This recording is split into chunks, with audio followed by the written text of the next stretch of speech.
Billionaire planted a 50K audio bug in his Paralyzed Triplets toys.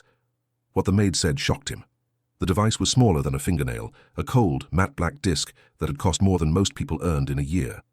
Ethan Blackwood held it between his thumb and forefinger, his hand steady, though his heart was hammering a frantic, painful rhythm against his ribs. The nursery was silent, bathed in the soft, mocking glow of the morning sun. It smelled of lavender and sterile medical supplies, the scent of his life now. He looked down at the teddy bear in his other hand. It was a vintage bear, soft, with golden fur, the kind of toy a normal child would drag through mud and sleep with every night. But his children were not normal. They were statues of flesh and bone, trapped in bodies that refused to obey them. Ethan carefully used a surgical scalpel to undo the stitching on the bear's back. He slipped the $50,000 transmitter inside, nesting it deep within the stuffing, right next to the bear's mechanical heart. He sewed it back up with the precision of a surgeon, his jaw clenched so hard his teeth ached. "I won't let them hurt you again," he whispered, the words barely audible in the large room. He turned to the 3 cribs lined up against the wall. Leo, Sam, and Max. His triplets. They were 3 years old, but they lay there with the stillness of infants. Their eyes were open, tracking the dust motes dancing in the light, but their bodies were heavy, useless weights. The doctors called it a rare, idiopathic paralysis. Ethan called it a curse. Since Isabella had died in childbirth, taking all the light in the world with her, the boys had been his only reason to breathe, and yet he felt he was failing them every single day. He had fired 5 nannies in 6 months. The last one had left them in soiled diapers for 3 hours, while she flirted with the gardener. The one before that had been caught sleeping while Sam choked on his own saliva. No one cared. No one loved them. They only saw the billions in Ethan's bank account and the burden of 3 disabled children. But today was different. Today, he was bringing a stranger into his home, and he would be watching. He would be listening. Every breath, every whisper. The heavy oak door creaked. Ethan shoved the bear into the corner of Leo's crib, positioning it so the glass eyes, which now concealed high-fidelity microphones, faced the center of the room. He stood up, smoothing his Italian suit, his face hardening into the mask of the ruthless CEO everyone feared. "Mr. Blackwood?" The voice was soft, melodic, hesitant. Ethan turned. Standing in the doorway was Chloe. She was younger than he expected, perhaps 24 or 25. She wore the standard agency uniform, a crisp blue dress with a white apron. But on her it didn't look like a costume. It looked dignified. She was black, with skin that glowed under the hallway lights, and eyes that held a depth of sorrow he recognized instantly. She wasn't looking at the expensive art on the walls or the chandelier. She was looking past him, directly at the cribs. "You're late," Ethan lied. He wasn't interested in pleasantries. He wanted to see if she would crumble. Chloe didn't flinch. She stepped into the room, her yellow rubber gloves tucked neatly into her apron pocket. "I apologize, sir. The security check at the gate was thorough. I appreciate how careful you are with your home." Ethan narrowed his eyes. A deflection, but a polite one. He walked toward her, towering over her slight frame. "Do you know why the last nanny was fired, Chloe?" She met his gaze, chin lifted slightly. "I was told she wasn't a good fit." "She was negligent." Ethan spat the word like poison. "My sons are paralyzed. They cannot speak. They cannot ask for water. They cannot tell you if they are in pain. They are completely, utterly at your mercy. If you ignore them, they suffer in silence. If you hurt them, they cannot scream." He leaned in, his voice dropping to a dangerous growl. "If I find out you have neglected them for even a second, I will destroy you. Do you understand?" Most people shrank back when Ethan Blackwood threatened them. Chloe did not. Instead, her gaze softened, shifting from his angry face to the boys behind him. "I understand, Mr. Blackwood," she said, her voice steady. "Silence is loud, if you know how to listen." Ethan blinked, thrown off by the strange response. He checked his watch, the diamond face catching the light. He needed to leave. He had to leave to make the trap work. He had to make her think she was alone, unsupervised, free to show her true colors. "The schedule is on the tablet," he said abruptly, grabbing his briefcase. "Medication at 10 a.m. sharp, physical therapy, not that it helps, at 11 Sioux. Do not deviate. I will be back at 6 p.m. He walked to the door, pausing with his hand on the handle. He looked back one last time. Chloe was already moving toward the cribs. She wasn't checking her phone. She wasn't looking for cameras. She was leaning over Sam, her hand hovering gently over his forehead. "Goodbye, sir," she murmured, not looking back. Ethan stepped out and closed the door. The moment the latch clicked, he didn't walk to the elevator. He sprinted silently down the hall to his private study. He locked the door, threw his briefcase on the leather sofa, and sat behind his massive mahogany desk. He opened his laptop. A secure, encrypted program launched instantly. A waveform appeared on the screen, a jagged green line reacting to the ambient noise in the nursery. He pulled on a pair of noise-cancelling studio headphones, the kind used by music producers to hear a pin drop in a recording booth. The world fell away. There was only the sound of the nursery. Rustle, rustle, the sound of fabric. She was moving. Click. The sound of the nursery door being locked from the inside. Ethan's blood ran cold. His hand hovered over the phone, ready to call the security team waiting in the guest house. Why would she lock the door? The instructions were clear. The door stays open. I knew it, Ethan hissed to himself, his knuckles white as he gripped the armrests of his chair. She's hiding something already. He turned the volume up. The sensitivity of the $50,000 bug was incredible. He could hear the hum of the air conditioning, the rhythmic beeping of the oxygen monitor, and the soft, quick footsteps of the girl moving across the plush carpet. She was pacing, back and forth, back and forth. Then a sound that made Ethan's stomach turn. A heavy, wet thud, like a body hitting the mattress or a hand hitting flesh. Ethan stood up, his chair flying back, but he forced himself to wait. He needed proof. He needed to hear it clearly so he could ensure she went to jail for years. He stared at the green line on the screen. It spiked red. Okay. Chloe's voice came through the headphones. It sounded different now. The professional soft tone was gone. Her voice was trembling. Okay, we're alone now. He's gone. Ethan's jaw tightened. There it is. The monster reveals herself. I know you're scared, she whispered. I know. I can feel it. Ethan frowned. Who was she talking to? The boys. You don't have to pretend with me, Chloe continued, her voice getting closer to the microphone. She must be leaning over the crib where the bear was hidden. I saw how you looked at him. I saw the fear in your eyes when he yelled. He's so loud, so angry. Ethan felt a sting of indignation. He wasn't angry at them. He was angry at the world for them. But we have work to do, Chloe said, her voice hardening with determination. And we don't have much time before he comes back. We have to be quick. If he catches us, I'll lose this job, and you'll stay like this forever. Ethan's hand slammed onto the desk. What is she planning? What kind of sick game was she playing? You'll stay like this forever. Was she threatening them?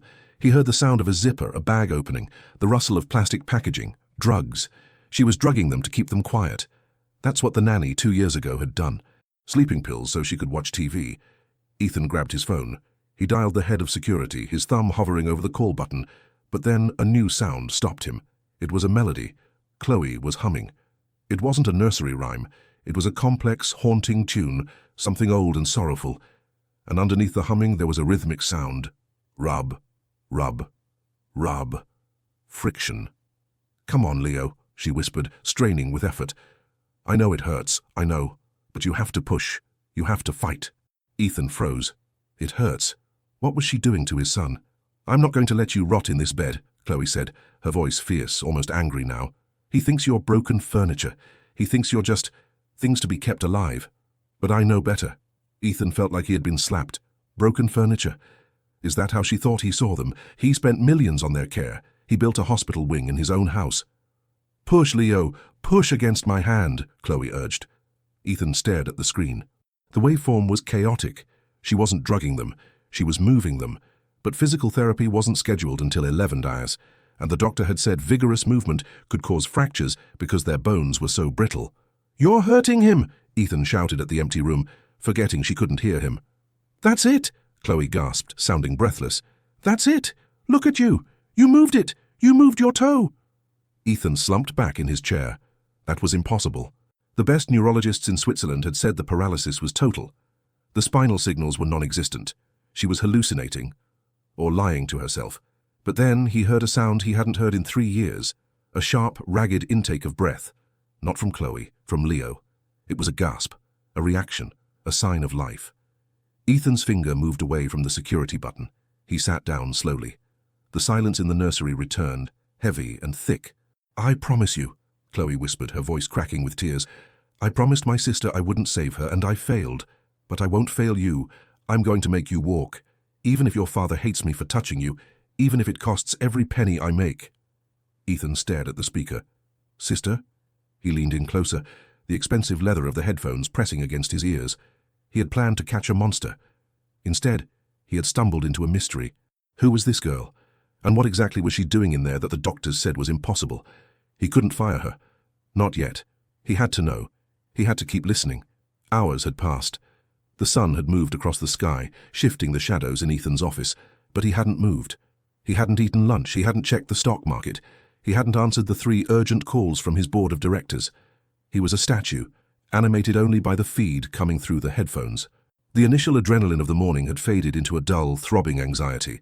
For the last 2 hours, the nursery had been relatively quiet. He had heard Chloe reading to them, not simple children's books, but stories about explorers and mountains and vast oceans. She read with passion, doing different voices, filling the sterile room with imaginary worlds. Ethan felt a pang of guilt. When was the last time he read to them? He usually just sat by their beds, staring at their vitals on the monitor, grieving the future they would never have. He treated them like patients. She was treating them like children. But suspicion, a weed with deep roots, refused to die. Around 2 p.m., the atmosphere in the audio feed changed. The door to the nursery opened. Ethan recognized the heavy, confident footsteps immediately. It was Ms. Holloway, the head housekeeper. She had been with the family since before the triplets were born. A stern older woman who ran the household with military precision. Ethan trusted her implicitly. She was the one who reported the other nannies. "What are you doing?" Ms. Holloway's voice cut through the air like a whip. It was distorted slightly by the distance from the teddy bear, but the disdain was clear. "I was just stretching their legs, Ms. Holloway," Chloe replied. Her voice was submissive, quiet. "They are resting." "You are disturbing them," Holloway snapped. "Mr. Blackwood pays you to monitor the machines and change them, not to play doctor. Look at this mess. Why is the blanket on the floor?" I was changing the sheets, and I wanted them to feel the different texture," Chloe stammered. "Sensory input is good for—" "Sensory input?" Holloway laughed. It was a cruel, dry sound. "They are vegetables, girl. They don't feel texture. They don't feel anything. They are empty shells waiting to expire. Don't waste your energy." Ethan froze. His blood stopped flowing. Vegetables, empty shells. He had employed Ms. Holloway for 5 years. She had held his wife's hand when she was pregnant. To his face, she was always respectful, referring to the boys as the poor angels. He had never, not once, heard this tone of voice from her. "Don't call them that," Chloe said. Her voice was low, trembling. But it wasn't fear. It was rage. "Excuse me." Holloway sounded shocked. "They are not vegetables," Chloe said, louder this time. The audio peaked, scratching in Ethan's ears. "They are children. They are in there. I can see it in their eyes. Just because they can't speak doesn't mean they aren't listening. They hear you. They hear every hateful word you say." "Watch your tone," Holloway hissed. "You are a nobody, a temp from an agency. I can have you on the street in 10 minutes. Mr. Blackwood listens to me. He knows I only want what's best for his burden." "Is that what you tell him?" Chloe challenged. "That they are a burden? Does he know you leave the window open on cold days because you say the fresh air is good for them, when really you just want them to catch pneumonia and die faster?" Ethan gasped. The air left his lungs. The window. Last month, Sam had been hospitalized with severe bronchitis. The doctors couldn't explain how he caught it in a climate-controlled house. Ethan had blamed the ventilation system. He had spent thousands upgrading the filters. "You lying little brat," Holloway stepped closer. Ethan heard the rustle of clothes, the squeak of shoes. "If you say a word to him, I'll tell him I caught you stealing. Who do you think he'll believe? The loyal housekeeper or the girl from the slums?" "Get out," Chloe said. It wasn't a request. "I beg your pardon. Get out of this room. Now. Or I will start screaming. I will scream so loud the security guards at the gate will hear me. I don't care if I get fired, but you are not staying in this room with them." There was a tense silence, a standoff. Ethan gripped the edge of his desk so hard the wood creaked. "Get out," he mentally commanded Holloway. "Leave my sons alone." "You'll regret this," Holloway spat. The door slammed shut. Ethan fell back into his chair, his hands shaking uncontrollably. His entire reality was fracturing. The woman he trusted was a monster. The stranger he suspected was a guardian angel. He felt sick, physically ill. He wanted to run upstairs and fire Holloway on the spot, to throw her out of the house himself, but he couldn't. Not yet. He needed to hear what Chloe did now. The adrenaline was high. She was alone with them again. She was agitated. He listened. For a moment, there was only the sound of Chloe's ragged breathing. She was hyperventilating. Then, weeping. Soft, heartbroken sobs. "I'm sorry," she whispered. "I'm so sorry you had to hear that. She's a witch, a wicked, old witch." She moved around the room, seemingly checking on each boy. "Don't listen to her, Max. Don't listen to her, Sam. You aren't a burden. You're a gift." She paused. The rustling stopped. She must be standing over the third crib, Leo's crib. "And you," she whispered. "You look so much like her." Ethan frowned. "Like who? His wife?" Everyone said the boys looked like Ethan. "You have her chin," Chloe murmured. "And her stubbornness." She began to hum again, but this time words followed the melody. It was a lullaby, but not just any lullaby. "Sleep, my little star, the night is long and deep, the moon is watching over the promises we keep." Ethan's heart stopped. The world tilted on its axis. He knew that song. It wasn't a famous song. It wasn't on the radio. It was a song Isabella had written. She had composed it on the piano in the living room, months before the boys were born, when her belly was round and full of life. She had never recorded it. She had only sung it to him late at night and to her belly. How could this girl know that song? Ethan pressed the headphones closer, straining to hear, terrified that he was hallucinating from grief. Chloe continued singing, her voice cracking with emotion. She finished the verse and then whispered something that shattered the last of Ethan's defenses. "It's okay, little bear," she whispered to Leo. "I know you're tired, but we have to keep fighting. For your mom. For Bella. Bella." Only Ethan called Isabella Bella. Not her friends, not her parents, only Ethan. It was their private name. How did this stranger know his dead wife's private nickname? How did she know the secret song? Ethan ripped the headphones off his head. The silence of the office crashed in on him. His mind was racing, a whirlwind of confusion and shock. Was she a stalker? Had she researched them this thoroughly? But the song, there was no way to research the song. He looked at the screen. The waveform was still active. Chloe was still talking, but now her voice was muffled as if she was hugging the teddy bear, hugging Leo. Ethan stood up. He couldn't hide in the office anymore. He had to see her face. He had to look into her eyes and demand the truth. But as he reached for the door handle, a piercing sound erupted from the speakers, echoing through the headphones lying on the desk. It was a high-pitched mechanical alarm. Beep, beep, beep, beep. Ethan froze. He knew that sound. It was the oxygen monitor. Someone had stopped breathing. He grabbed the headphones. "No, no, no," Chloe was screaming. "Sam, breathe! Sam, look at me! Don't you dare close your eyes!" Chaos. The sound of a crib railing being slammed down. The sound of a body being moved frantically. "Help!" Chloe screamed, her voice tearing through the audio feed. "Someone help me! He's turning blue!" Ethan didn't think. He didn't breathe. He threw the door open and sprinted. He ran faster than he had ever run in his life, tearing up the grand staircase, his heart pounding a frantic drumbeat of terror. The paranoia, the mystery, the song, it all vanished. His son was dying, and the only person standing between his son and death was the girl he had tried to trap. The hallway stretched out like an endless tunnel, the plush carpet absorbing the heavy thuds of Ethan's dress shoes as he sprinted toward the nursery. His lungs burned, not from exertion, but from the sheer icy panic gripping his chest. The scream he had heard through the headphones, "He's turning blue!" played on a loop in his mind, louder than the blood rushing in his ears. He slammed his shoulder against the nursery door, bursting into the room with enough force to rattle the window panes. The scene before him was a tableau of terrified chaos. Sam was not in his crib. He was draped over Chloe's forearm, his small, fragile body angled downward. Chloe was kneeling on the floor, her face a mask of fierce, terrifying concentration. Her usually pristine uniform was rumpled, her hair escaping its bun. "Come on, Sam," she gritted out, delivering a firm, calculated blow between the boy's shoulder blades. "Cough it up, now!" Ethan froze for a microsecond, paralyzed by the sight of his son's face.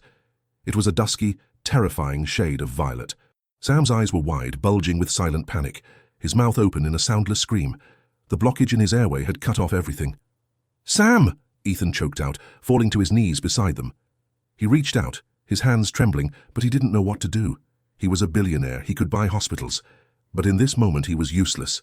"Don't touch him!" Chloe snapped, not even looking at Ethan. Her voice wasn't the submissive tone of a servant. It was the command of a general on a battlefield. "I need gravity to work. He has a mucus plug. It's stuck." She struck Sam's back again. Harder. Ethan flinched. It looked violent. It looked like assault. But he had heard the audio. He knew she was fighting for his life. "Please," Ethan whispered, the word tearing from his throat. "Please, God." Thwack. Nothing. Sam's body went limp, his arms dangling like rag dolls. The monitor on the nightstand was screaming a continuous flat note, the sound of oxygen saturation dropping to critical levels. "No, you don't," Chloe hissed. She shifted her grip, turning Sam over and placing 2 fingers on his sternum, pressing down with a rhythmic, desperate intensity. "You don't get to leave, not today. Breathe, Sam. Breathe for me." Ethan watched, tears blurring his vision, as this stranger waged war against death on his nursery floor. He saw the sweat dripping from her forehead. He saw the veins bulging in her neck. She was pouring every ounce of her life force into his son. Suddenly, a wet, guttural sound erupted from Sam's throat. A cough, then another. A thick glob of mucus was expelled onto the carpet. Sam drew in a ragged, whistling breath that sounded like the most beautiful symphony Ethan had ever heard. The violet hue began to fade from his cheeks, replaced by a flush of red as oxygen flooded back into his starved lungs. He started to cry, a weak, thin wail, but a wail nonetheless. Chloe collapsed back onto her heels, pulling Sam against her chest. She buried her face in his neck, rocking him back and forth. I've got you, it's out, you're okay." Ethan slumped forward, his hands bracing against the floor, gasping for air, as if he were the one who had been choking. The relief was so intense it was physically painful. He looked at Chloe, at the way she held his son, not with the detached care of a nurse, but with the desperate, consuming love of a mother. Before he could speak, before he could thank her, the doorway darkened. "What on earth is going on in here?" Miss Halloway stood there, her hands on her hips, her face twisted in annoyance.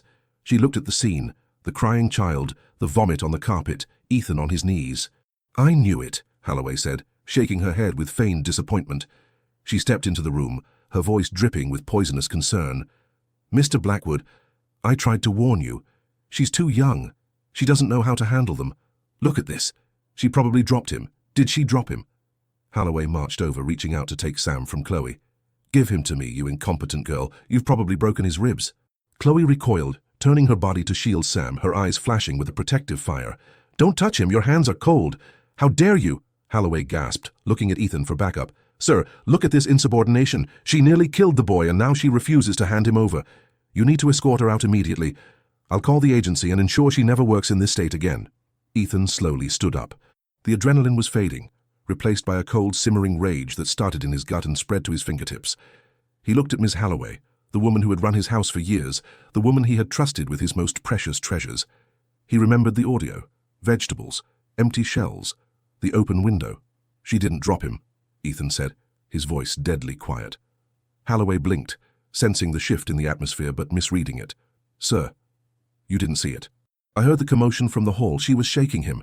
These children are fragile. They can't be manhandled like—" "I heard you," Ethan interrupted. He took a step toward her. Halloway frowned. "Excuse me? You heard— what?" "I heard you," Ethan repeated louder this time. He reached into his pocket and pulled out his phone, holding it up like a weapon. "I have a high-fidelity microphone planted in Leo's teddy bear. I have been listening to this room for the last 6 hours." The color drained from Miss Halloway's face so fast it looked like she had been slapped. Her mouth opened and closed, but no sound came out. "I heard you call my sons vegetables," Ethan said, his voice trembling with suppressed violence. "I heard you call them a burden. I heard you admit to leaving the window open so they would get sick. I heard you threaten this girl because she dared to treat them like human beings. Mr. Blackwood, Halloway took a step back, her hands raising defensively. "You're misunderstanding. It's stress. It's a difficult job. I was just venting. I love these boys." "You love the paycheck," Ethan spat.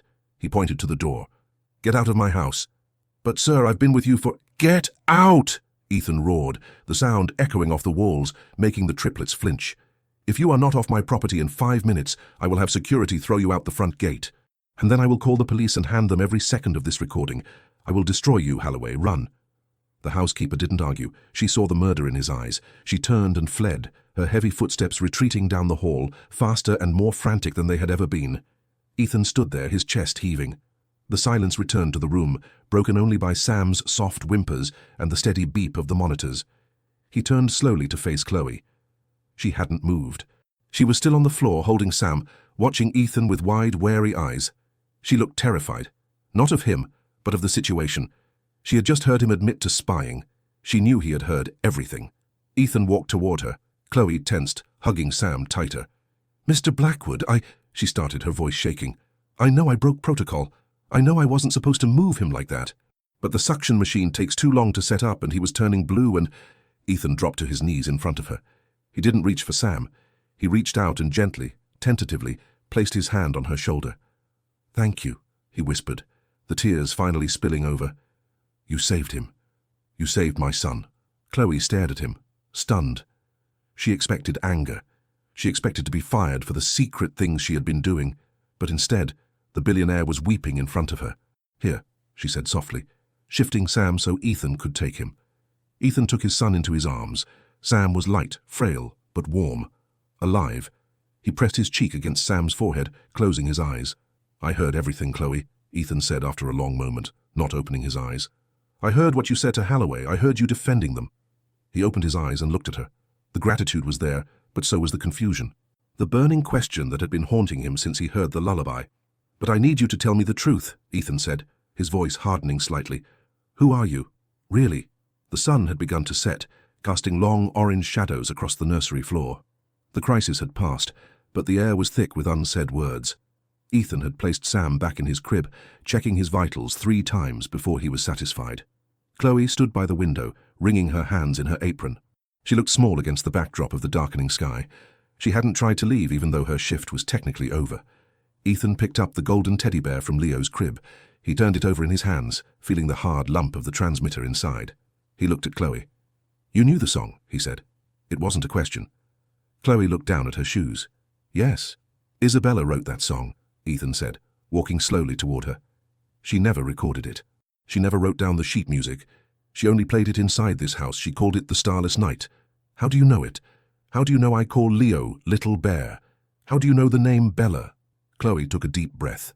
She reached into the pocket of her uniform and pulled out a small, worn leather notebook. She held it out to him. Ethan hesitated, then took it. He opened the cover. His heart stopped. It was Isabella's handwriting, the loops of the L, the slant of the T. It was unmistakable.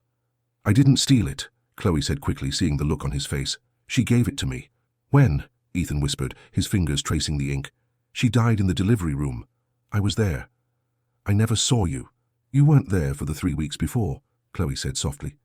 Ethan looked up, confusion knitting his brow. "I was in Tokyo, closing the merger. I couldn't get back until her water broke." "I know," Chloe said. "She was lonely, Mr. Blackwood. I was a volunteer at the hospital. A candy striper, they used to call us. I was just a kid, really, 19. I brought her magazines, I fluffed her pillows, but mostly, I just listened." She stepped closer, her eyes shining with tears. She was scared.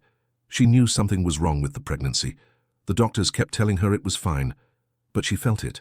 She told me she had dreams that she wouldn't make it, so she wanted to leave something behind. She wrote in that journal every day, and she sang. Chloe smiled a sad, watery smile. She sang that lullaby to her belly for hours. She taught it to me. She made me memorize it. She said, "If I'm not there to sing it, someone has to. Someone has to tell them about the moon watching over promises." Ethan clutched the journal to his chest, a fresh wave of grief hitting him. He had been so busy building an empire for his family that he had left his wife alone with her fears. "Why are you here now?" Ethan asked, his voice rough. "That was 3 years ago. Why come now? Why as a maid?" "Because I made a promise," Chloe said fiercely. "She made me promise that if anything happened to her, I would check on them. I tried, Mr. Blackwood. I applied to be a nanny 3 times. Your agency rejected me. They said I didn't have the pedigree. They said I didn't have the degrees." She gestured to her uniform. "So I applied as a maid. It was the only way I could get inside the gates." Ethan looked at this young woman, humbled by the magnitude of her dedication. She had lied to get in, not to steal, not to harm, but to keep a promise to a dying woman she barely knew. "But there's something else," Ethan said, narrowing his eyes slightly. "On the recording, I heard friction. I heard you telling Leo to push. I heard you talking about money. You said, 'Paddy gave up, but I won't.' You said you were spending everything." Chloe froze. The fear returned to her eyes. This was the dangerous secret, the one that could get her sued or arrested for practicing medicine without a license. I can explain." "Show me," Ethan commanded. Chloe walked over to her large tote bag in the corner. She unzipped it and pulled out a small silver cooler box. She opened it. Inside were rows of glass vials labeled with complex chemical compounds and several sterile syringes. Next to them was a device that looked like a high-tech muscle stimulator, but far more advanced than the standard ones. "What is this?" Ethan asked. "Peptides, neuroregenerative agents," Chloe whispered. "And this device, it uses a specific frequency to stimulate dormant nerve pathways." "The doctors said there is no cure," Ethan said automatically. "They said the spinal damage is permanent." "The doctors in the US follow the standard protocol," Chloe argued, her passion flaring up again. "But there's research in Germany. Experimental trials. I've been reading about it for years. I couldn't afford medical school, but I can read. I contacted the researchers. I begged them." She picked up a vial. This costs $800 a dose. My entire paycheck goes to this. I eat ramen noodles every night. I walk to work because I can't afford the bus. But it's working, Mr. Blackwood. It's working. Ethan stared at her. You are injecting my children with experimental drugs. It was a terrifying thought, a lawsuit waiting to happen. But then he remembered the recording. Look at you. You moved your toe. You saw him move? Ethan asked, his voice barely a whisper. I didn't just see it, Chloe said. She walked over to Leo's bed. She pulled back the blanket. Leo's legs were thin, atrophied, but they weren't pale and cold like they usually were. They looked pinker. Leo, Chloe whispered, leaning down. Can you show Daddy? Can you show him what we practiced? She took the muscle stimulator and placed it on his thigh. She didn't turn it on. She just used it as a cue. Push, Leo. Find the wire. Find the signal. Ethan held his breath. He watched his son's leg. He watched for 10 seconds, 20. Nothing. He's tired, Ethan said, a heavy stone of disappointment settling in his stomach. Chloe, I appreciate your love for them, but this false hope is cruel. Wait, Chloe insisted. I don't look at his leg, look at his face. Ethan looked at Leo's face. The boy's eyes were screwed shut. His mouth was twisted in concentration. He was trying. He was trying so hard he was trembling. And then it happened. Not a kick, not a step, but a twitch. The big toe on his left foot flexed downward, a deliberate, controlled movement. Ethan gasped. He dropped the journal. He did it, Chloe whispered, tears streaming down her face again. He's been doing it for a week. The signal is reconnecting. The nerves aren't dead, Ethan. They were sleeping. They just needed someone to wake them up. Ethan fell to his knees beside the crib. He touched Leo's toe. Do it again, buddy. Please, do it for Daddy. Leo's eyes opened. He looked at Ethan. And for the first time in 3 years, there was a light behind them. A recognition. A spark of agency. The toe twitched again. Ethan Blackwood, the man who could buy anything but a cure, buried his face in the bedsheets and sobbed. He cried for the years he had wasted believing the doctors. He cried for the wife he had lost. But mostly, he cried because the maid he had planned to arrest had just given him back his son. I'm sorry, Ethan choked out through his sobs. I'm so sorry I doubted you. Chloe placed a hand on his back. It's okay. We have work to do. They're going to walk, Mr. Blackwood. All 3 of them. Ethan lifted his head. He looked at the vials. He looked at the cheap cooler. He looked at Chloe, who was starving herself to save his children. No, Ethan said, wiping his face. You're not spending another dime. I'm going to buy the laboratory in Germany. I'm going to fly the scientists here. We are going to do this together. But as the moment of hope swelled, a shadow fell over them. Ethan's phone buzzed on the floor where he had dropped it. He ignored it.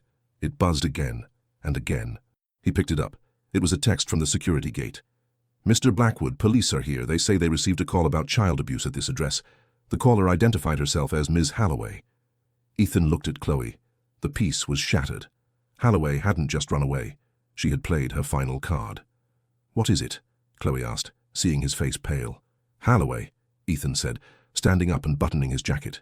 The ruthless CEO was back, but this time he was fighting for the right side. She called the cops. She's accusing you of abuse. He looked at the vials.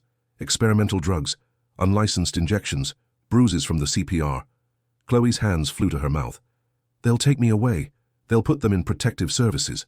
Over my dead body, Ethan growled.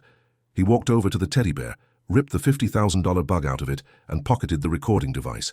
Stay here, he commanded. Lock the door. Do not open it for anyone but me. Ethan, what are you going to do? Ethan paused at the door. He looked back at her and at his 3 sons, who were finally waking up. I'm going to finish this. The foyer of the Blackwood estate was usually a sanctuary of silence, a cavern of marble and echo where footsteps were the only noise. Now it was a cacophony of static radios, heavy boots, and the shrill, hysterical sobbing of Miss Holloway.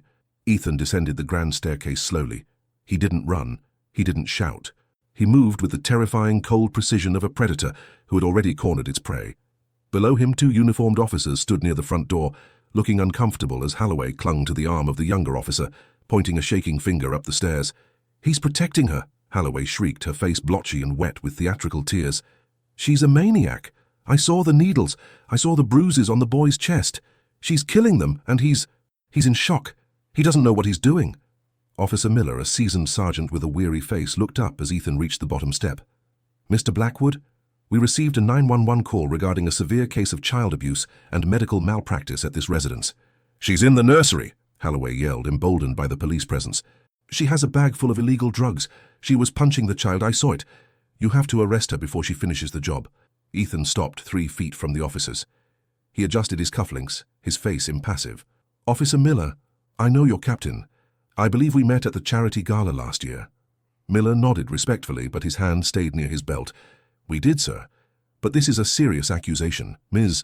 Holloway claims your nanny is administering unlicensed injections and physically assaulting your paralyzed sons. She is, Holloway insisted. Check the trash. Check her bag. She's a street rat playing doctor. Ethan turned his gaze to Holloway. It was a look of such profound loathing that she actually took a step back. Then, without a word, he reached into his pocket and pulled out his phone. He had already transferred the audio file from the bug. Before you go upstairs, Ethan said, his voice smooth as silk, I would like you to listen to a recording taken in the nursery 2 hours ago. This is a trick, Holloway spat. He's delirious.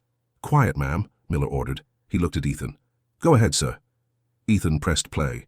The sound was crystal clear in the high-ceilinged hall. Rustle, rustle. Then Holloway's voice, unmistakable and sharp. Sensory input.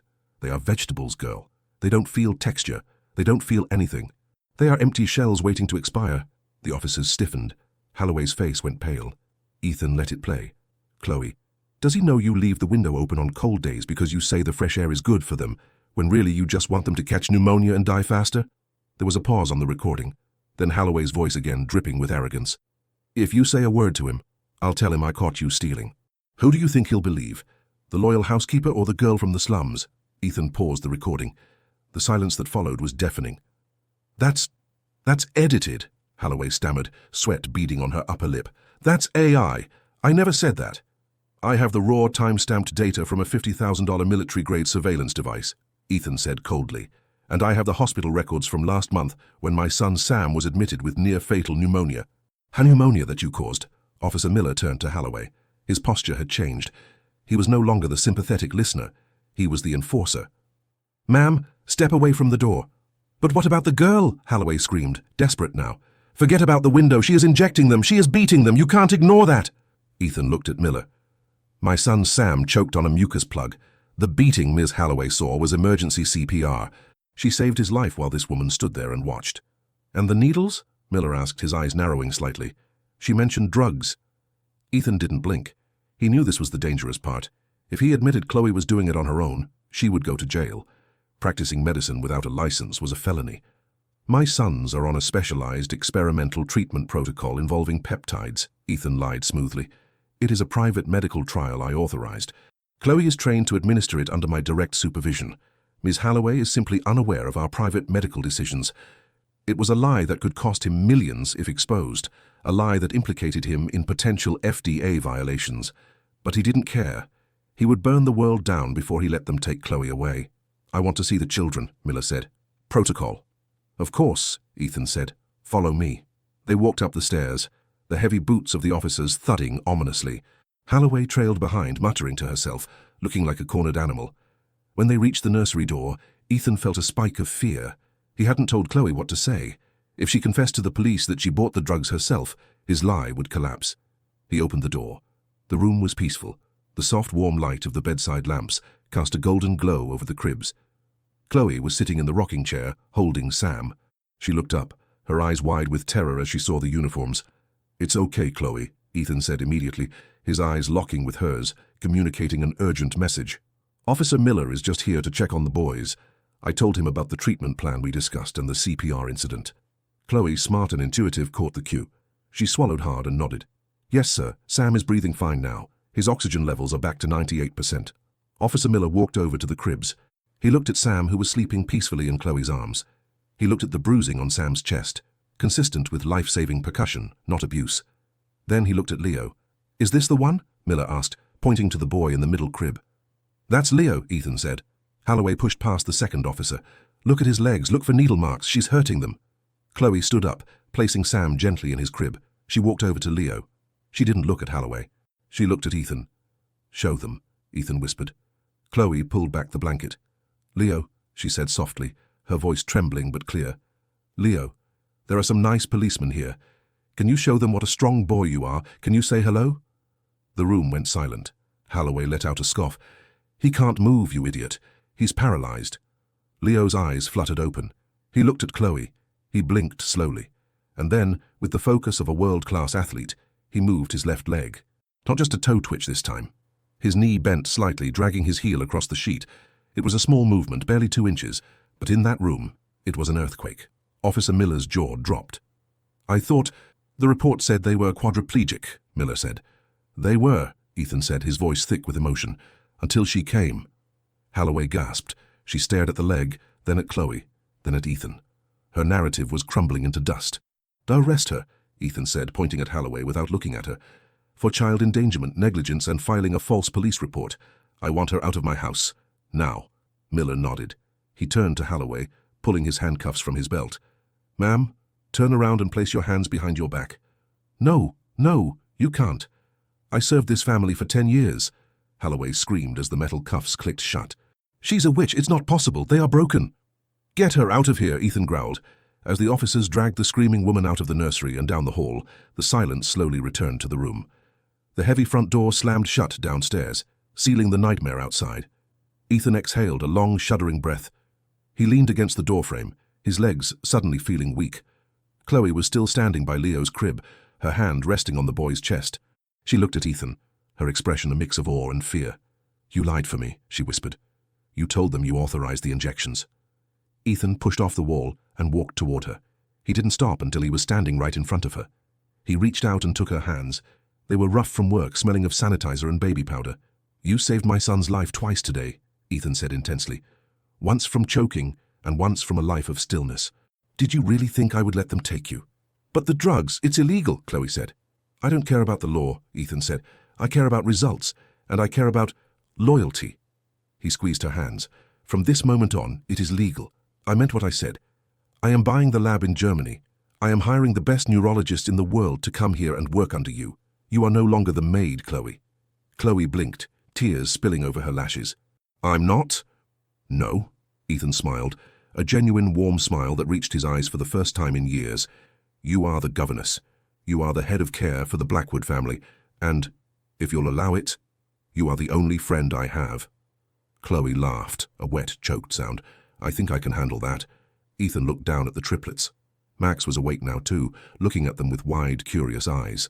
The atmosphere in the room had shifted. It was no longer a sterile hospital ward. It was a home. "There's one more thing," Ethan said, his voice dropping to a whisper. He reached into his pocket and pulled out the small leather journal, Isabella's journal. "I haven't been able to listen to music since she died," he admitted. "But I would like to hear it, the rest of the song." Chloe smiled. She sat back down in the rocking chair. She gestured for Ethan to sit on the edge of Leo's bed. The billionaire sat. The hierarchy was gone. The money didn't matter. The $50,000 bug lay forgotten on a desk somewhere. Chloe began to sing. Her voice was rich and soulful, filling the shadows with light. "Sleep, my little star. The night is long and deep. The moon is watching over the promises we keep. The sun will rise tomorrow on legs that run and play. And love will guide you home no matter what they say." Ethan closed his eyes. For the first time in 3 years, the crushing weight on his chest lifted. He could see a future. He could see his boys running in the garden. He could see himself smiling. And as the last note faded into the air, Leo reached out his hand. It was a shaky, uncoordinated movement, but his tiny fingers brushed against Ethan's sleeve. Ethan opened his eyes and covered his son's hand with his own. He looked at Chloe, and in the quiet understanding between them, he knew that Isabella had sent her. The bug had been a trap, but it had caught the only thing that mattered: hope. Ethan Blackwood didn't need to listen through a microphone anymore. He was right where he needed to be. "Tomorrow," Ethan whispered to the room, to his sons, and to Chloe. "Tomorrow, we start walking. The end